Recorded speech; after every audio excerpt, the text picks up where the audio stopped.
বন্ধুরা, আজকে একটা নীলকণ্ঠ ফুল দেখাচ্ছি তোমাদের। কিরকম লাগে খালি বলবা। এটা হচ্ছে থোকা নীলকণ্ঠ। দেখো, তারপর দেখাবো সাদা নীলকণ্ঠ। দেখো, সাদা নীলকণ্ঠ দেখাচ্ছি আমি। এটা হালকা বেগুনি। দেখো তোমরা, ফুলটা দেখো। এই ফুলটা নতুন আজকেই ফুটেছে, তার জন্য দেখাচ্ছি তোমাদের। দেখো, এই ফুলটা আগে ফুটেনি, তার জন্য দেখাতে পারিনি। দেখো, এটা সাদা, এটা হালকা ব্লু কালার। দেখো, আর এটা থোকা, এটা হচ্ছে থোকা নীলকণ্ঠ। দেখো গাছটা আমার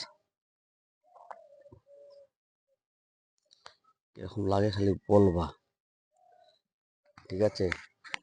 খালি বলবা তোমরা। দেখো।